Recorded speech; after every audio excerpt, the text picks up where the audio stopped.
Attention mga SSS members at pensioners, ang SSS may handog sa lahat ng mga miyembro maging ng mga pensyonado. Dito sa ika-67 years anniversary, ito na kaya ang second tranche 1,000 pesos pension increase. Yan ang ating pag-uusapan sa video na ito.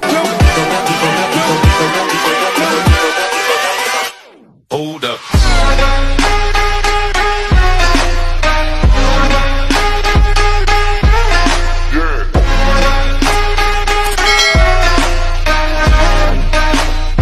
Hello mga ka-vlogs! Welcome dito sa aking YouTube channel. Magandang araw po sa lahat ng mga manonood. Saan po kayong dako sa mundo? Kumusta mga ka-vlogs? Nagdiriwang ngayon ang SSS o Social Security System sa ika-67 na anibersaryo. Kaya naman may handog sila sa lahat ng mga miyembro, maging ng mga pensyonado. Ano kaya ito mga ka-vlogs? Ito na kaya ang second tranche 1,000 pesos pension increase para sa lahat ng mga pensyonado. Sama-sama nating pag-uusapan mamaya-maya. Pero bago ang lahat, kung bago ka pa lang dito sa aking YouTube channel o di kaya hindi ka pa nakasubscribe, abay, click nyo muna ang ating subscribe button na nasa baba. At huwag nyo kalimutan na pindutin ang ating notification bell para naman updated ka sa lahat ng mga videos na i-upload ko. Ngayon ngang buwan ng Setyembre, actually started noong September 1 pa, hanggang katapusan nitong buwan ng Setyembre ay nagdiriwang po ang Social Security System ng ika-67 taon na anibersaryo. Mahigit 6 na dekada na po ang paghahatid ng serbisyo at pagbibigay proteksyon ng SSS sa mga Filipino na miyembro nitong institusyon na ito, itong SSS mga ka-vlogs. Kaya naman, meron silang mga inihandang handog, pasasalamat para sa lahat ng mga miyembro, maging ng mga pensyonado. At ito nga po ay naibahagi natin noong mga nakaraang video ko, kung saan po ay ang handog po na kanilang ibibigay, ang kanilang handog na inihanda para sa mga miyembro at pensyonado ay ang pagkakaroon ng mga perks at discounts, kung saan meron po silang I think 5 na partner establishment na magkakaroon po kayo ng perks or discount, no? I think 15% to 20% discount para sa mga items na inyong bibilhin o di kaya services na inyong i-avail.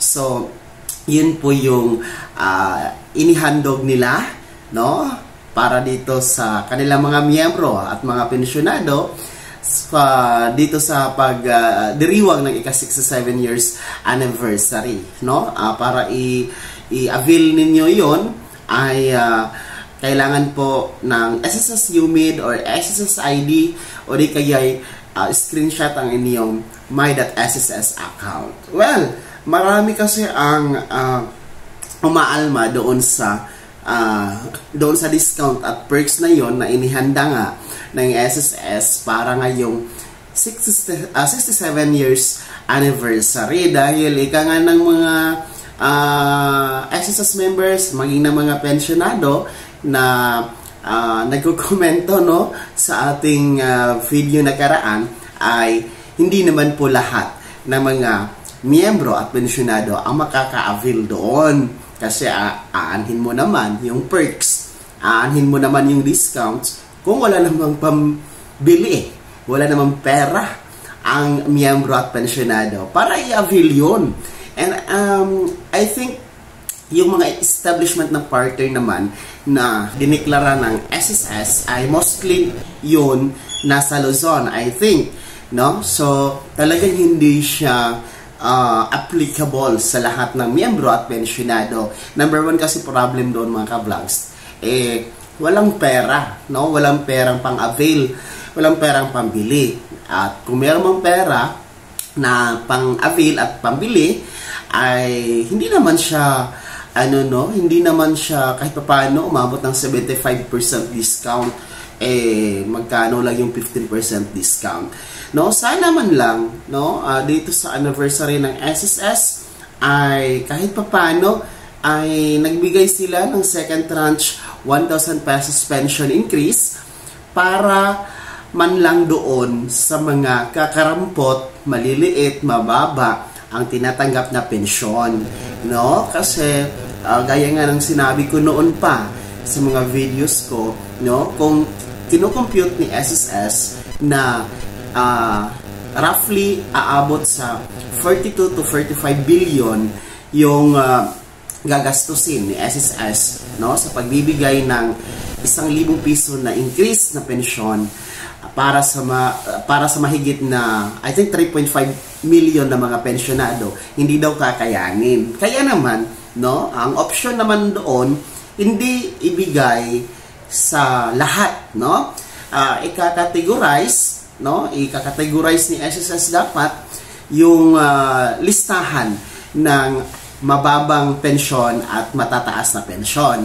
Kasi yung option natin na binigay before at atin po dinidiscuss po sa inyo, no, kahit yung mga nasa 5,000 pababa, kasi ang pinakamaliit na SSS pension nasa 2,200, yun yung pinakamababa. So kahit yun lang, no, yung 5,000 below na SSS pensioner ang bibigyan sana ng 1,000 piso na increase sa pensyon, no, para man dito sa handog sana ngayong ika-67 years anniversary ng SSS, no, kasi maraming natutuwa na yun po yung hahandog, yun po yung ibibigay ng SSS kaysa naman dito sa perks and discounts, no.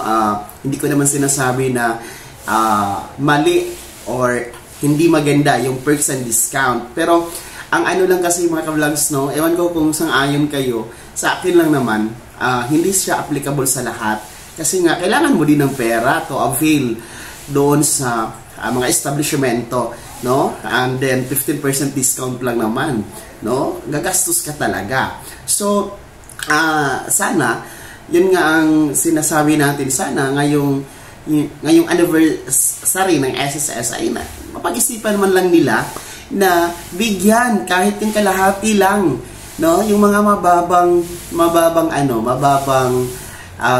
pensionado, no. Number one option kasi yun, ika-categorize po, no, piliin yung nasa mga 5,000 pababa na pension, yun po yung bibigyan. Pangalawa, no, pwede din po, no, kung hindi talaga kaya, pwede din naman po siguro yung kalahati sa 1,000, no, 500 muna kung hindi kakayanin yung 1,000 para talagang kakayanin ni SSS, no, talagang walang alibay, walang dahilan na hindi maibigay, no, kalahati muna, 500 pesos muna, I think kakayanin yon, no, sa laki na naman ng net income ng SSS last year na nagkakahalaga ng 83 billion pesos, I think kakayanin. So kayo, mga SSS members, mga SSS beneficiaries, at mga SSS pensioners, sang-ayon ba kayo dito sa sinasabi natin na instead of pagbibigay ng perks and discounts para sa handog ng SSS ngayong 67 years anniversary nila, ngayong Setyembre, no, bakit hindi na lang ibigay sa mababang pensionado yung 1,000 pesos pension increase? Pangalawa, kung hindi kakayanin ang 1,000, kalahati muna, 500 pesos muna, no? Agree ba kayo doon? Ano yung komento nyo dito sa ating pananaw, no? Sapagkat mas marami or talagang marami ang matutuwa ng mga pensionado kung yan po ang gagawin ng SSS, no? Sana man lang doon sa sinasabi ng SSS na palaging pag-aaral yung kanilang ginagawa, no? Pag-aaral sa second tranche, paano ito maibigay, sana man lang, no, magkaroon din po ng solusyon at konklusyon sa pag-aaral. Kasi ang haba na ng panahon, no, it's been almost 7 years, magsa 7 years na po na hindi pa naipatupad ang second tranche 1,000 pesos pension increase para sa ating mga pensionado. So, i-comment nyo na mga ka-vlogs, no, sa comment section na nasa baba. yung inyong suggestion at komento hinggil nga po sa paksa natin sa episode na ito para mamili tayo ng ating masya-shoutout sa next episode video natin mga ka-vlogs. Bago ko matapos sa video na to, kung gusto nyo pong sumuporta dito sa aking YouTube channel, maaari nyo pong i-click ang ating super thanks button na nasa baba. Sa mga gustong maging miyembro, i-click nyo po ang ating join button. Maraming perks dyan. Mga ka-vlogs, be my member now. Sana'y naging gabay ang video na to kahit paano napag-uusapan natin ang mga mahalagang bagay-bagay na may kinalaman sa pagiging miyembro, benepisyaryo at pensyonado sa SSS. Kung hindi ka pa nakasubscribe dito sa aking YouTube channel, maaari nyo nang i-click ang ating subscribe button na nasa baba. Huwag nyo kalimutan na pindutin ang ating notification bell. Ilagay nyo po sa all para naman updated ka sa lahat ng mga videos na i-upload ko. Maaari nyo ding i-like ang video na to. At kung meron ka pang mga katanungan, maaari nyo i-komento sa comment section na nasa baba. Paki-follow na din po yung aking official Facebook page na nasa screen nyo. Muli po, ako si Daniel Timpawa na nagsasabing dito sa aking YouTube channel. Pawang katotohanan at lahat totoo lamang.